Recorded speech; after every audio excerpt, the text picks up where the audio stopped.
ओम शांति। ओम शांति। ओम शांति। ओम शांति। ओम शांति। ओम शांति। मीठे बच्चे, मेरे बच्चे 2 सितंबर 2023 की मुरली है। मीठे बच्चे, अभी तुम्हारी ज्योति जगी हुई है। अभी तुम्हारी ज्योति जगी आत्मा रूपी ज्योत जग रही जग रही है। ज्योति जगना अर्थात बृहस्पति की दशा बैठना।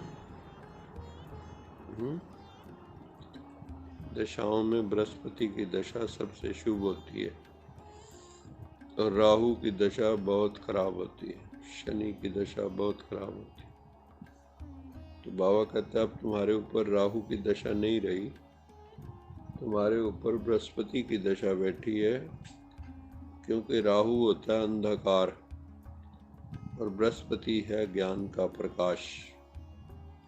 इसलिए बृहस्पति को दूसरा नाम क्या बोलते हैं? गुरु। बृहस्पति को क्या बोलते हैं? गुरु।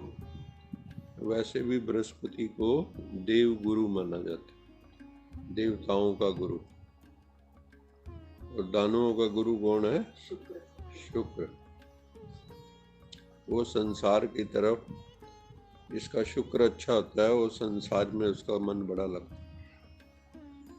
उसको पदार्थ चाहिए, भोगने का उसके मन में बहुत होता है, मेरे पास ये भी हो ये भी हो।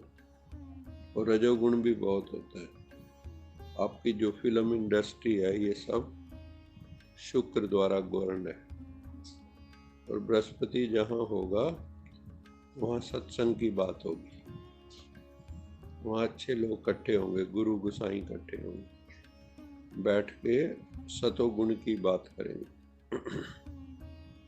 इसलिए बाबा ने कहा ज्योति उन्हीं की जगती है जिन पे बृहस्पति की दशा बैठती है।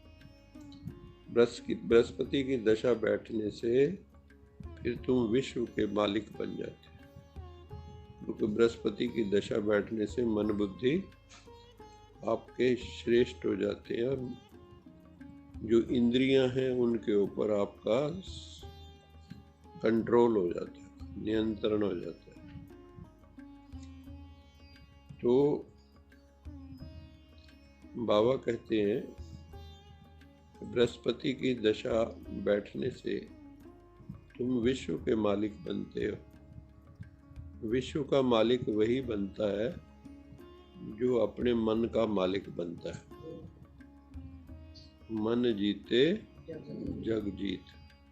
जिसने अपने मन पे कंट्रोल नहीं किया, जिसका मन बोलता रहता है, क्योंकि जो इंसान दुखी होता है तो उसका मन फिर बहुत बोलता है, अपने दुखों का वर्णन करेगा। तो जैसे ही ज्ञान मिलता है, समझ आती है, तो मन ठहरने लगता है। इसलिए योगियों के मन ठहर जाते, ज्ञानियों के मन ठहर जाते, संसारियों के मन नहीं ठहरते, क्योंकि संसारी जो आत्मा है उसका ध्यान जो है पदार्थों में है, व्यक्तियों में है, भोगों में है, तो वो फिर उसका मन बेचैन रहता है, मोह माया में डूबा हुआ है। लेकिन जो ज्ञानी आत्मा है, जैसे अर्जुन को भी ज्ञान दिया, जब तक ज्ञान नहीं था तो वो मेरा मेरा कर रहा था, ये मेरे चाचे मामे काके फलाने, मेरे गुरु गुसाई। लेकिन जब ज्ञान हुआ तो पता लगा कोई किसी का गुरु नहीं, कोई किसी का पति नहीं, कोई किसी की पत्नी नहीं, है ना। अर्जुन को क्या कहा, देख ये सब मरे पड़े, पहले ही दिखा दिया। युद्ध तो बाद में हुआ। मरे पड़े का मतलब है बुद्धि से उनको भूल जाना है। जैसे कोई मर जाता है तो क्या होता है, कुछ समय बाद उसकी याद धीरे धीरे फीकी पड़ जाती है। जैसे आपके बाप दादा थे, कितना की याद करते हो सारा दिन में? कितना याद करते हैं उनको? बहुत कम। जो आपके साथ ताजी घटना हो उसका ज़्यादा दुख होता है, लेकिन फिर जब ज्ञान हो जाता है तो उसका भी दुख नहीं होता। इसलिए कहते हैं ज्ञान जो है बचपन में ही ले लेना चाहिए। जैसे ध्रुव प्रहलाद शास्त्रों में दिखाते हैं ना, सनत कुमार, वो 4 भाई हैं, सनत कुमार आदि, सनकादिक बोलते हैं उनको। तो वो सदैव एवर यूथफुल रहते। तो बाबा भी यही कहते हैं कि तुम हमेशा बाबा की याद में रहोगे, स्वरूप स्मृति में रहोगे, ज्ञान में आपका मन घूमेगा, फालतू की बातों में नहीं घूमेगा। हम लोग क्या, अगर सारा दिन देखो मन में क्या चलता है, भगवान कितनी देर याद आता है। पहली बात तो भगवान का पता ही नहीं, किसने जो सिखाया वही समझने लगते। हिंदू के घर में पैदा हुआ तो राम कृष्ण को याद करेगा, देवी को याद करेगा। मुस्लिम के घर में पैदा हुआ तो अल्लाह अल्लाह करेगा, नमाज पढ़ेगा। सिखों के घर में पैदा हुआ तो गुरुद्वारे जाएगा, एक ओंकार सतनाम करता पूरक करेगा। और किसी गुरु का चेला बन गया, उस गुरु ने जो मंत्र दे दिया वो जाप करने लगेगा। लेकिन यथार्थ दर्शन तो जैसे कल भी बाबा ने कहा, भी सत्यता का बोध तो पूर्णतया हुआ नहीं।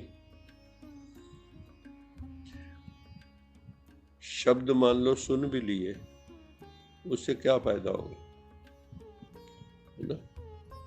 क्योंकि हम कहते हैं ना, चीनी चीनी कहने से तो मुख मीठा होगा नहीं। अब कोई चीनी का रोज जो है मंत्र जपता रहे कि चीनी बहुत अच्छी होती है, बहुत मीठी होती है, रोज गीत गाता रहे उसके, भाई सुन, तो उससे कुछ नहीं होगा। ऐसे कई लोग जो हैं जप करते हैं, जो जप करते करते उनको जप ऑटो मोड पे आ जाता है। ऑटो मोड का मतलब जप अपनी जगह चलता रहता है और मन अपनी जगह जाता है, वो भी चलता रहेगा, आदत हो गई। लेकिन मन जो है चहुं दिश धावे, चहुं दिश, चारों दिशाओं में मन घूमता है। इसलिए बाबा कहते हैं कि तुम्हारे पे जब बृहस्पति की दशा बैठती है तो तुम्हारा मन बुद्धि श्रेष्ठ बन जाता है, और फिर तुम मन जो है इंद्रियों को जीत लेता है, और फिर आप विश्व के मालिक बन जाते हैं। तो ये है खेल। और मन का कंट्रोल कब होगा इंद्रियों के ऊपर? जब मन शक्तिशाली हो। अगर मन कमज़ोर है, इंद्रियां बलशाली हैं, जैसे कलयुग में यही होता है, इंद्रियां जो हैं वो मन को अपने पीछे लगाए हुए है ना। तभी तो कहते हैं आप जोमेटो मंगाओ, स्विगी मंगाओ, फलाना खाना है, ब्रांडेड कपड़े लेके जो पंप एंड शो करेंगे, हम बड़े वाली गाड़ी लेंगे, बड़े वाला मकान बनाएंगे। हाँ, वो लेके भी क्या होगा,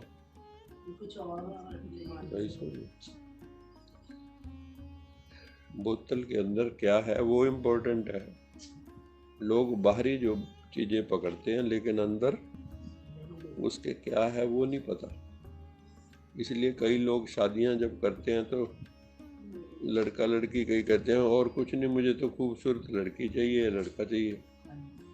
और कुछ दिन में वो खूबसूरती कहाँ जाती है, गायब हो जाती है, लड़ाई झगड़े, क्योंकि अंदर भरा हुआ तो कुछ और था, है ना।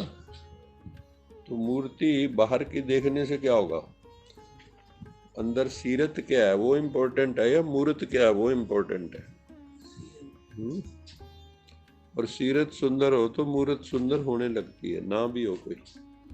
हमने देखा है जब किसी को ज्ञान होता है, मन ठहर जाता है, तो उसका चेहरा अलग होता है।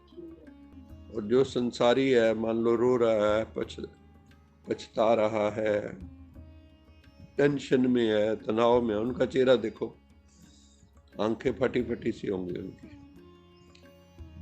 तो बाबा कहते हैं बृहस्पति की दशा बैठने से तुम